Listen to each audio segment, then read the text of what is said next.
management and budget, I deal with a lot of numbers and charts and graphs, and they all matter. But that's not ultimately what budgets are about. Budgets are value statements. They're about the kind of country we want to be and the type of future we want to leave our kids. And from day one, the President has been clear that my job as OMB Director is to ensure that the government delivers for all people and that our budget reflects our national values and priorities. I'm proud to say that's exactly what this budget does: invest in the American people in a fiscally responsible way. This budget will help ensure that prosperity is broadly shared, that we continue growing the economy from the bottom up and the middle out, that we make sure it works for working Americans who've been left out and left behind, who haven't benefited from the economic progress they helped make possible, that we are prepared to meet the full range of challenges and opportunities ahead of us. And it's a budget that includes proposals all Americans can come together around and that speak to our country's values at its best. And that's why it's my honor to introduce the President of the United States, Joe Biden.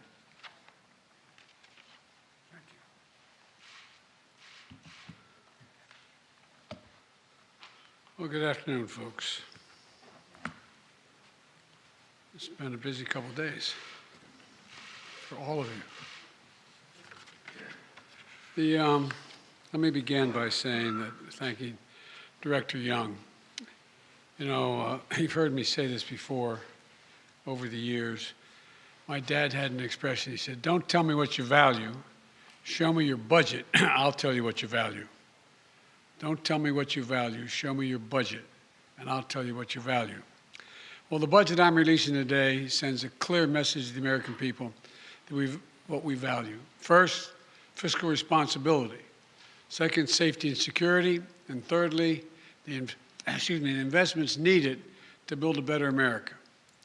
The first value is fiscal responsibility. The previous administration, as you all know, ran up record budget deficits. In fact, the deficit went up every year under my predecessor. My administration is turning that around. Last year, we cut the deficit by more than $350 billion. This year, we're on track to cut the deficit by more than $1,300 billion. $1,300 billion. That would be the largest one-year reduction in the deficit in U.S. history. And here's how we're achieving it, this record deficit reduction. First, we're growing the economy. We've created a record 6.7 million jobs since I took office, and we've generated a GDP growth of 5.7%, the best economic growth we've seen in this country in over 40 years. This has led to a substantial increase in government revenues and dramatically improved our fiscal situation.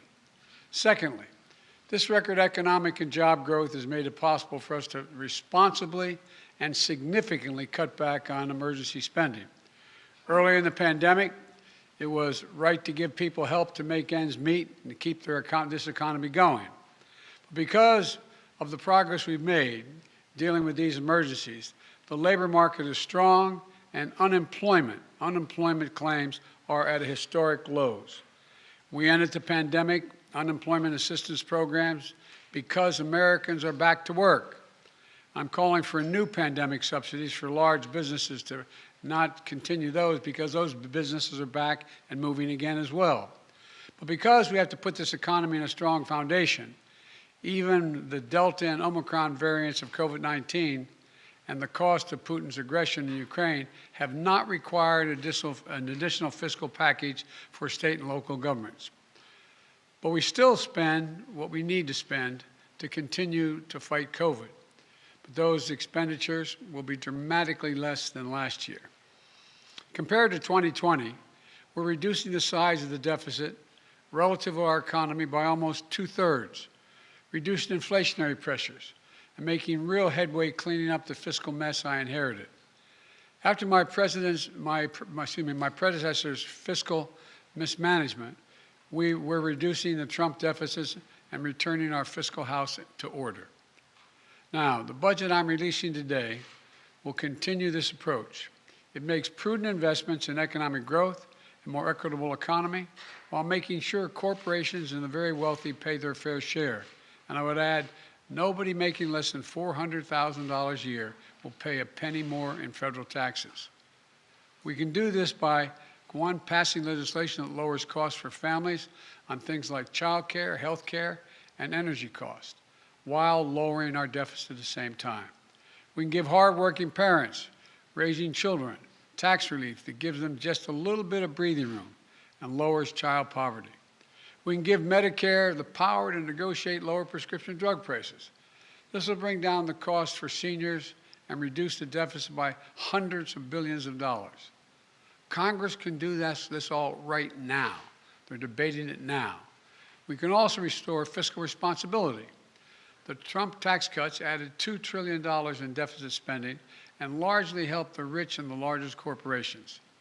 Under my plan, as I said, no one making less than $400,000 a year will pay additional single penny in taxes. No one.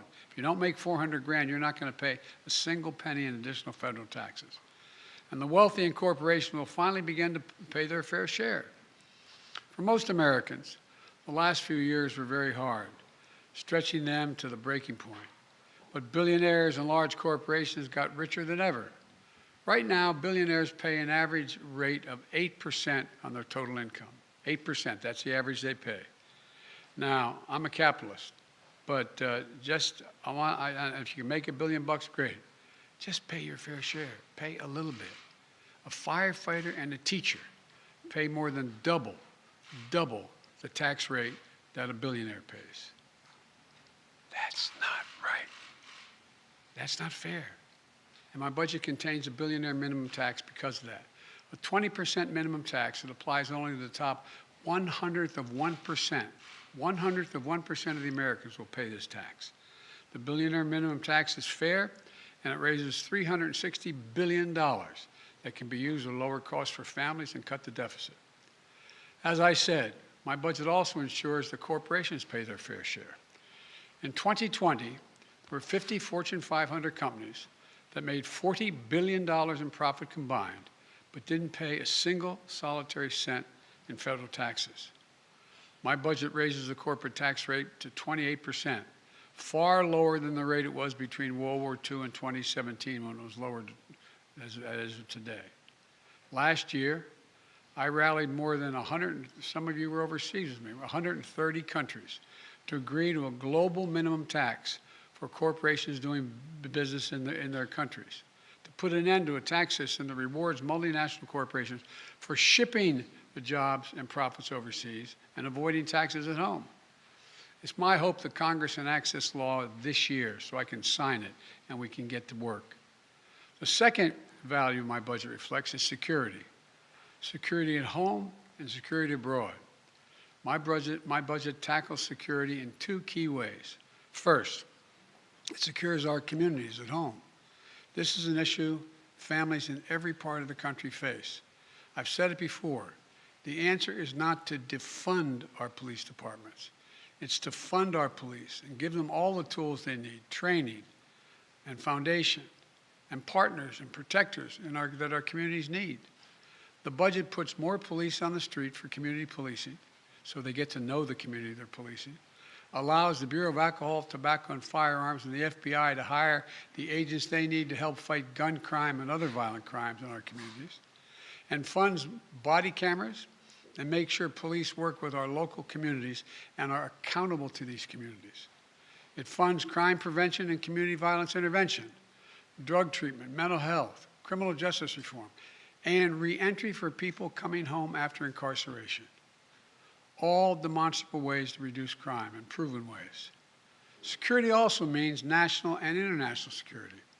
This budget provides the resources we need to keep Americans safe, ensuring that our military remains the best prepared, best trained, best equipped military in the world.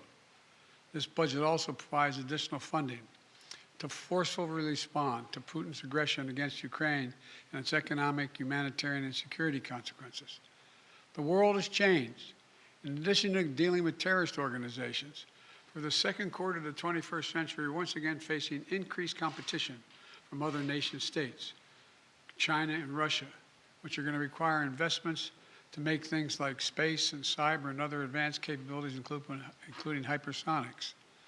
And this will be among the largest investments in our national security in history. Some people don't like the increase, but we're in a different world today. America is more prosperous, more successful, and more just when it is more secure. We can restore fiscal responsibility and safeguard our security at home and abroad while meeting the third value, what I call building a better America. Let's provide universal preschool, cap the cost of child care at 7% of a family's income. Like many families, that would cut the cost of child care in half. It'll make college more affordable. My budget doubles the maximum Pell Grant. Families making under $50,000 a year to nearly $13,000 and helps more than 8 million students who rely on Pell Grants pay for college. My budget invests in building more homes to keep us up to deal with the skyrocketing cost of housing for the middle class and the poor. My budget lowers family energy costs with tax credits to help people make their homes more efficient. Research and development to broaden the reach of solar and build a clean energy future. My budget also invests in other areas of bipartisan common good. I call them unity agendas. I spoke to them at the State of the Union. Beating the opioid epidemic, taking on challenges of mental health, supporting our veterans, and ending cancer as we know it. This budget includes investments to get Americans the mental health services they need, and we need them. And when it comes to fighting cancer and other diseases, my budget funds a new organization called ARPA-H at Health and Human Services at Department of Health. And it stands for Advanced Research Projects for Health. It's based on DARPA, the Defense Department program, that led to breakthroughs in technologies like the internet, GPS, and so much more. ARPA-H will drive breakthroughs to prevent, detect, and treat diseases, including Alzheimer's, diabetes, cancers, and more. And here's what this all adds up to. Historic deficit reduction, historic investment in our security at home and abroad by modernizing our capabilities in both areas, and an unprecedented commitment to building an economy where everyone has a chance to succeed. A plan to pay for those investments that we need as a nation. That's what we do. So I look forward to working with the members of Congress, Democrats, Republicans, and Independents, to deliver this budget and keep delivering for the American people. I want to thank you all, and may God bless you all, and may God protect our troops. Let me, Kelly O'Donnell, NBC. Thank you, Mr. President.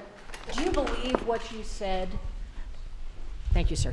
Do you believe what you said, that Putin can't remain in power? Or do you now regret saying that because your government has been trying to walk that back? Did your words complicate matters? Well, you asked 3 different questions. I'll answer them all. Number 1, I'm not walking anything back. The fact of the matter is I was expressing the moral outrage I felt toward the way Putin is dealing in the actions of this man. Just brutality. Half the children in Ukraine. I had just come from being with those families. But I want to make it clear, I wasn't then, nor am I now, articulating a policy change. I was expressing the moral outrage that I feel, and I make no apologies for it. Personal feelings? My personal feelings. Secondly, you asked me about, well, what was the second part? Complicate the diplomacy of this moment. No, I don't think it does. You know, the fact is that we're in a situation where what complicates the situation at the moment is the escalatory efforts of Putin to continue to engage in carnage, the kind of behavior that makes the whole world say, my God, what is this man doing? That's what complicates things a great deal, but I don't think it complicates it at all. Let me go to Steve Holland, Reuters. Mr. President, thank you. When you say that you're not walking anything back, you do feel that Vladimir Putin should be removed from power? Is that what you're saying? No, what I was expressing just what I said. I was expressing the moral outrage I felt towards this man. I wasn't articulating a policy change. And I think that, you know, he continues on this course that he's on. He is going to become a pariah worldwide, and who knows what he becomes at home in terms of support. Are you concerned this remark might escalate the conflict? No, I'm not. I'm not at all. Look, and you know, look, the other thing is that a couple people have asked me as well, might as well speak to it unless you want to ask the question, but you know, that other governments have suggested that this is a problem, I'm escalating things. No. And has it weakened NATO? No, it hadn't. NATO has never, ever, ever, ever, ever, ever been as strong as it is today. Never. So if saying he cannot remain in power does not mean regime change, what does it mean in your opinion? It means that I would hope it was expressing my outrage. He shouldn't remain in power. Just like, you know, bad people shouldn't continue to do bad things. But it doesn't mean we have a fundamental policy to do anything to take Putin down in any way. What made you add that? Because that wasn't in your prepared remarks, we were told. So what made you add that at the end, Mr. President? Because I was talking to the Russian people. The last part of the speech was talking to the Russian people, telling them what we thought. And I was communicating this to not only the Russian people, but the whole world. This is just stating a simple fact that this kind of behavior is totally unacceptable.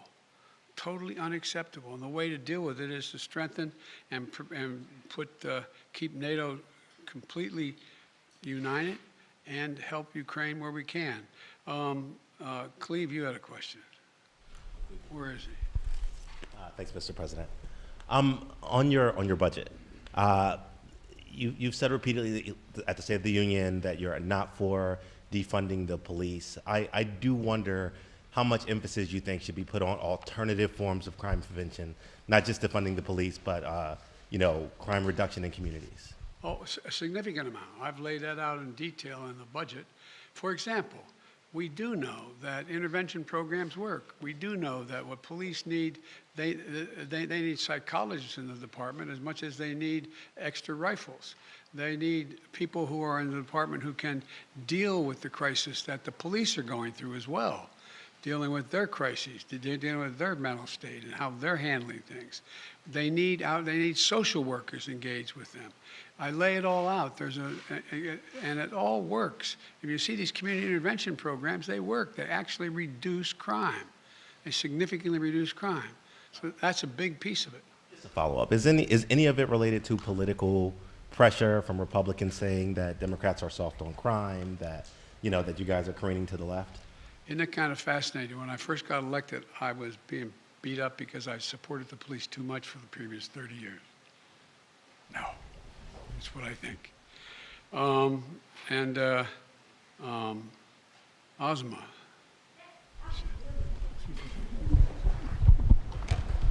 Surprised to get called. Thank you, Mr. President.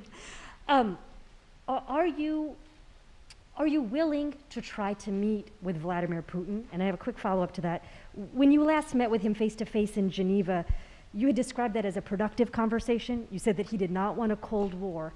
And do you feel, given the actions, though, that have happened over the last few months, I guess I'm asking what has changed in his mind? I don't know what's changed his mind. His behavior's changed. When we met, remember what we were talking about.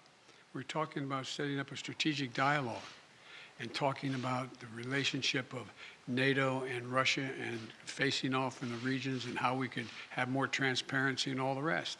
It was a normal discussion I had going all the way back to Kosygin and others back in 100 years ago when I was a young senator. And so what changed was nothing remotely approaching that. Remember when he first met with me, he said, I have two objectives. This is the second or third time I met with him. He said, I have two objectives. One is to make sure that they never become part of NATO, and two, to make sure there are no long-range missiles in there, in Ukraine. I said, we can deal with the second one easily, but we can't close the door on the first. Because when we talk about missiles, we want to talk about what's also on the Russian border heading toward Europe. Do both. And then if you notice that demand list of his, not with me, with others, have escalated significantly in terms of what he thinks is necessary. Thank you. We need some more clarification, Mr. President. Thank you. Thank you very much. I know you're going to ask a really nice question. Well, it's an important question, No, I think. Are you worried that other leaders in the world are going to start to doubt that America is back if some of these big things that you say on the world stage keep getting walked back? What's getting walked back? It made it sound like, just in the last couple days, it sounded like you told U.S. troops they were going to Ukraine. It sounded like you said it was possible the U.S. would use a chemical weapon, and it sounded like you were calling for regime change in Russia, and we know... None of the three occurred.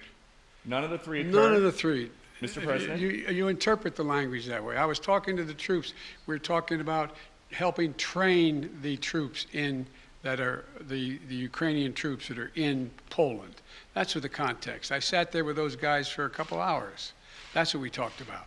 So when you said you're going to see when you're there, you were not intending to I was say US referring to troops? meeting with and talking with the Ukrainian troops that were in Poland. And when you said a chemical weapon use by Russia would trigger a response in kind, It will trigger a significant response. what does that mean? I'm not going to tell you. Why would I tell you? You got to be silly. The world wants to know. The world wants to know a lot of things. I'm not telling them what the response would be. Then Russia knows the response. All right, I'm going to take two more questions. One, two. Mr. President. I still want to get back to your original words that he cannot remain in power. Can you help us understand, you have more foreign policy experience than any president who has ever held this office. Whether those are your personal feelings or your feelings as president, do you understand why people would believe you, as someone commanding one of the largest nuclear arsenals in the world, saying someone cannot remain in power is a statement of U.S. policy? And also, are you concerned about propaganda use of those remarks by the Russians? No and no. Tell me why. You have so much experience. You are the leader of this country. Because it's ridiculous. Nobody believes we're going to take down. I was talking about taking down Putin.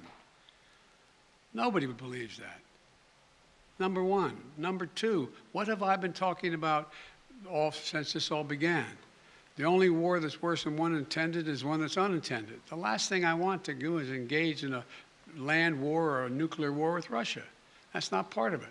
I was expressing my outrage at the behavior of this man. It's outrageous. It's outrageous. And it's more an aspiration than anything. He shouldn't be in power. There's no, people like this shouldn't be ruling countries, but they do. The fact they do, but doesn't mean I can't express my outrage about it.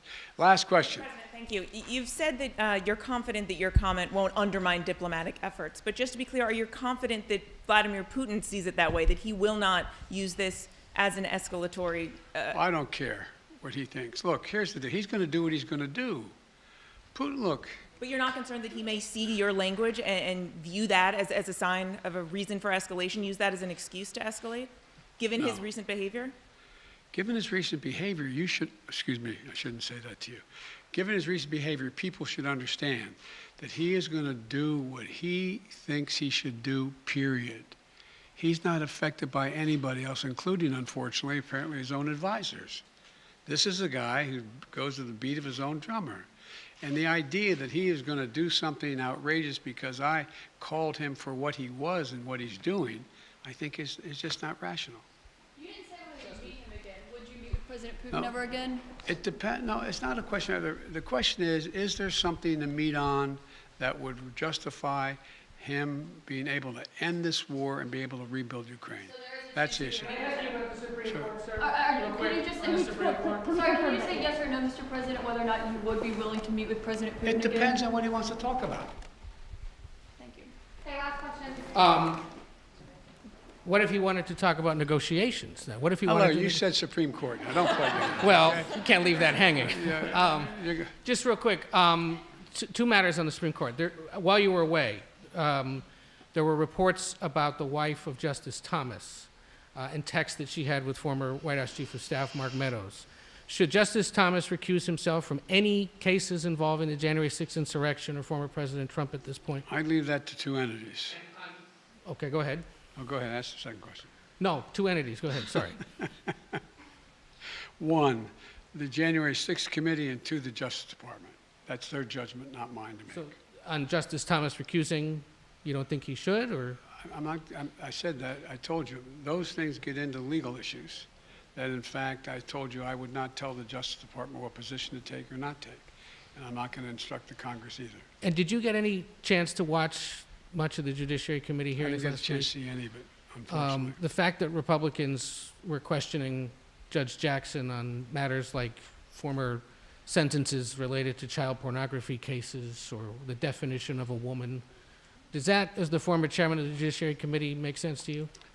Look, this is one of the most qualified nominees ever nominated for the Supreme Court in every respect, in terms of her disposition, her intellectual capacity, her experience and background, serving on three additional courts, a woman who is totally, thoroughly qualified, and will be a great addition to the court in my view. Thank you. Thank you, sir. Do you think that Russia is behind the alleged poisoning of those Ukrainian negotiators?